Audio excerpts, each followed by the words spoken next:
देखिए, नवाब मलिक के कई सारे आरोप के बाद आज समीर वानखेड़े के पिताजी ने जो है एक प्रेस कॉन्फ्रेंस रखी और उस प्रेस कॉन्फ्रेंस में उन्होंने सीधा साधा कहा कि वो नवाब मलिक के खिलाफ जो है वो कोर्ट में जाएंगे, उनकी शिकायत करेंगे, क्योंकि जो भी इल्जाम जो नवाब मलिक उन पर लगा रहे हैं वो बिल्कुल भी जो है सही नहीं है। वो ये कह रहे हैं कि मैं एक हिंदू हूँ, मेरी जो वाइफ है वो मुस्लिम थी और इसमें क्या गलती है अगर मेरी जो वाइफ है उनका जो अंतिम संस्कार है हम लोग ने मुस्लिम रीति रिवाजों से किया। तो कई सारे जो आरोप जो हैं अब समीर वानखेड़े के जो पिता हैं वो सीधा साधा जो है नवाब मलिक पे लगा रहे हैं। साथ ही साथ उन्होंने ये साफ तौर पर कहा है कि वो जो है नवाब मलिक के खिलाफ जो है कोर्ट में जाएंगे, कोर्ट का दरवाजा जो है खटखटाएंगे, क्योंकि आए दिन जो नवाब मलिक है वो अलग अलग तरीके की जो टिप्पणी है वो समीर वानखेड़े और उनके परिवार पे जो है वो करते आए हैं, जिससे वो काफी ज्यादा नाराज लगे। साथ ही साथ आज तो उनके पिता ने जो है प्रेस कॉन्फ्रेंस की, कल जो है समीर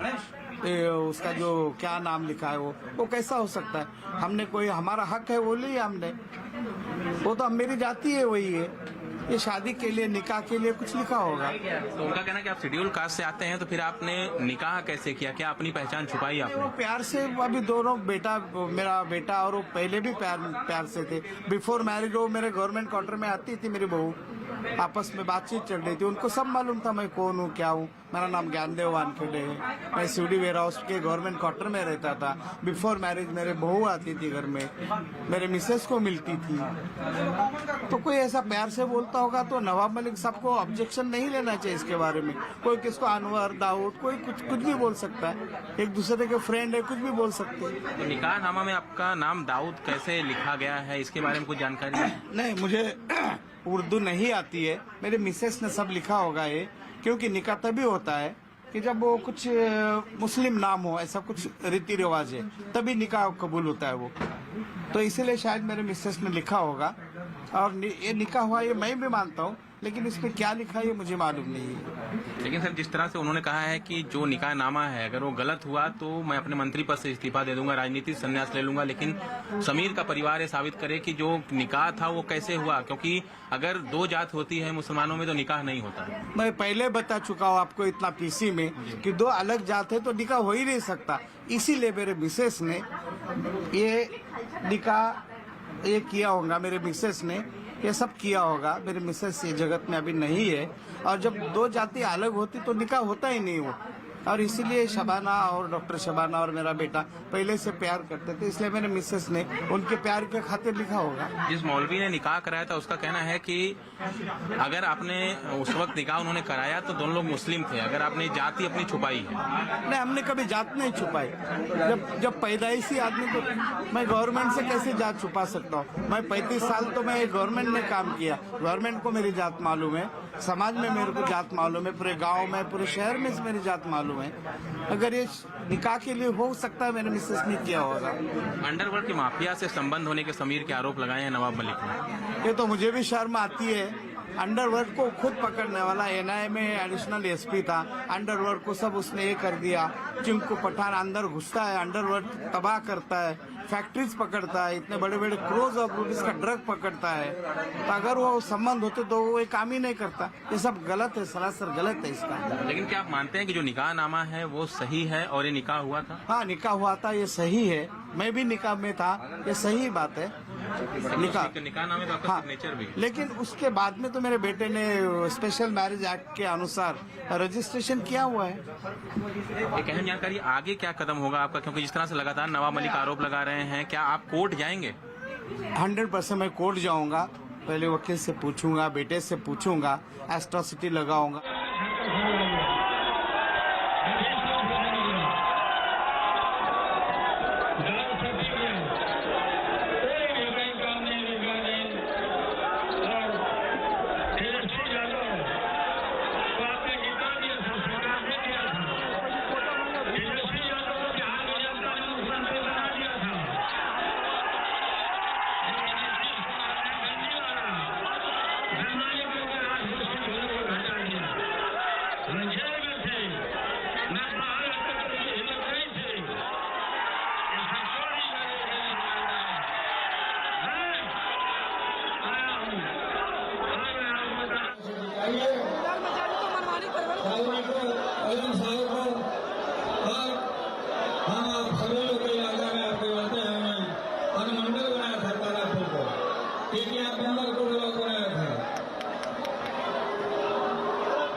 सुनते हैं आपकी एकता के आपके साथ के होने को।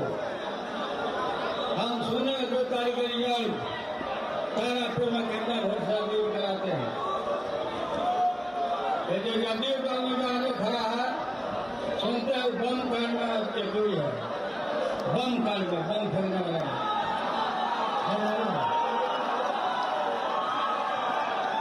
बम चले ना गोला जीतेगा भाई भोला लालू जब जीतेगा। बम का जगाते हो अगर ये भी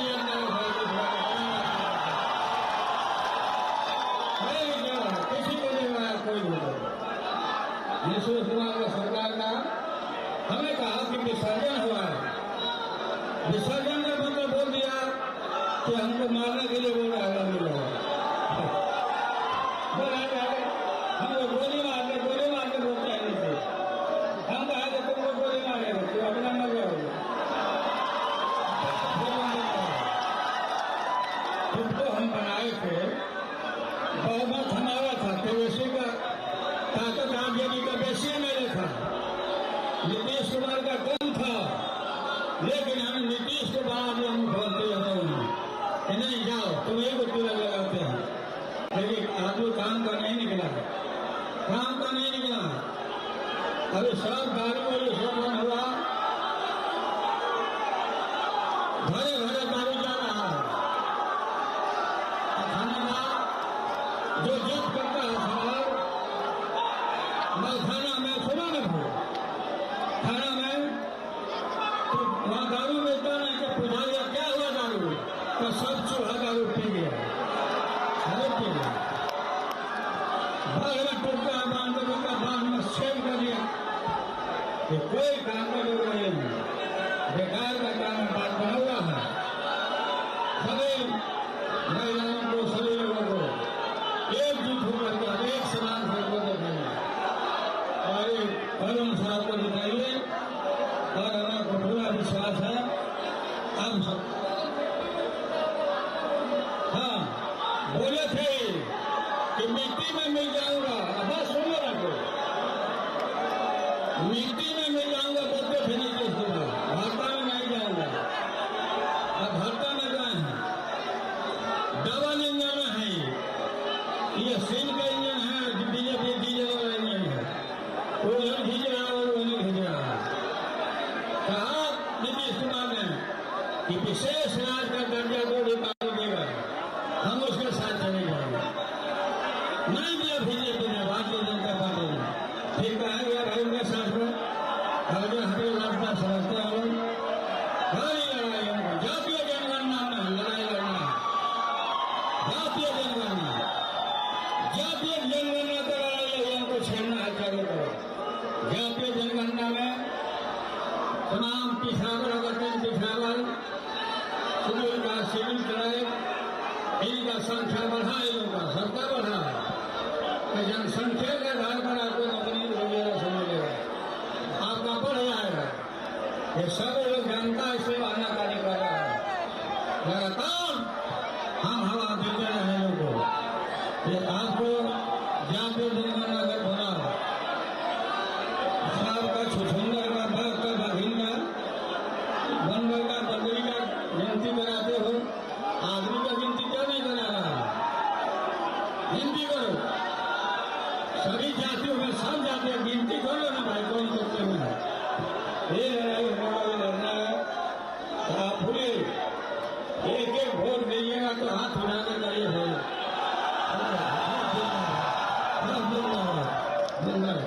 अरुण साहब का इतना दिन माला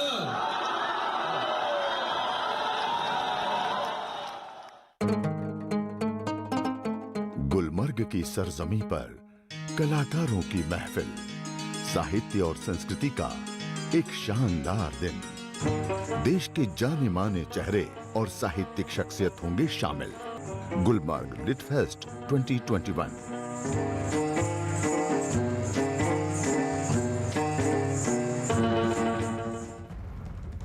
जम्मू कश्मीर के साहित्य और संस्कृति के सफर को दुनिया तक पहुंचाने के लिए न्यूज 18 ने बड़ी पहल की है। न्यूज 18 ने गुलमर्ग में लिटरेचर फेस्टिवल का आयोजन किया। जिसमें शामिल साहित्यकारों के जरिए दुनिया के नाम कश्मीर का पैगाम देने की कोशिश की गई है।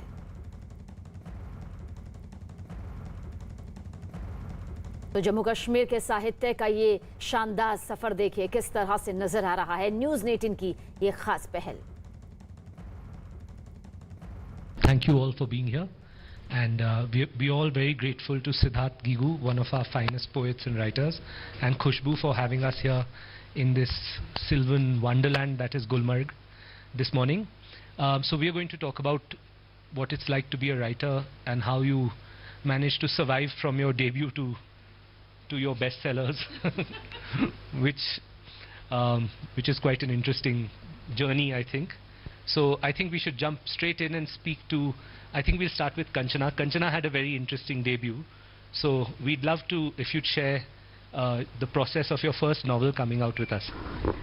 So, good morning, and thank you, Khushbu, Siddharth, Network 19, for putting together this wonderful Lit Fest. And I think it's great to be out of your, homes and Zoom sessions that we've been, kind of doing for the last 2 years, and to come back into real Lit Fest in a place like Gulmarg. It couldn't be, a better setting.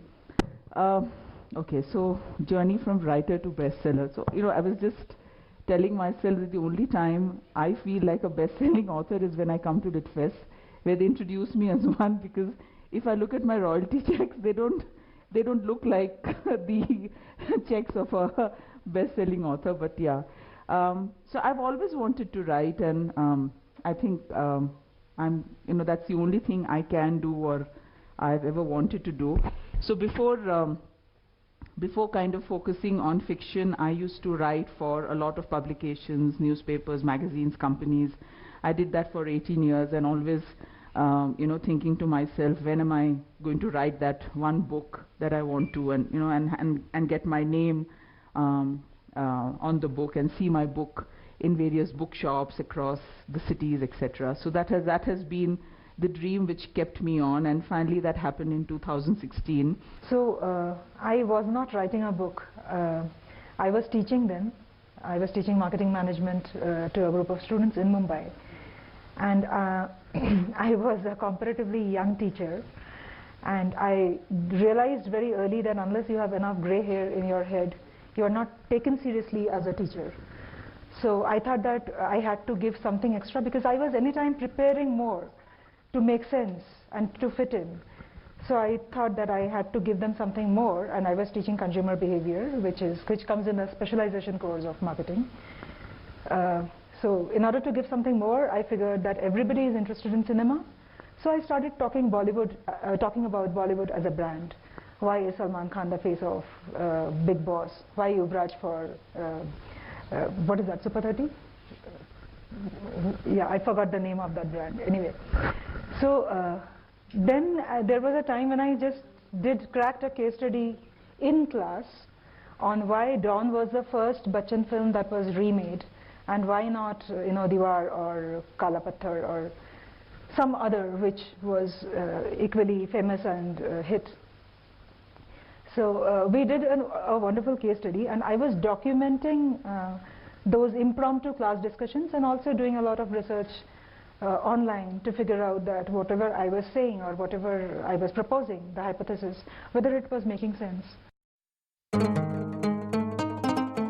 Gulmarg की सरजमी पर कलाकारों की महफिल, साहित्य और संस्कृति का एक शानदार दिन। देश के जाने माने चेहरे और साहित्यिक शख्सियत होंगे शामिल। Gulmarg lit fest 2021।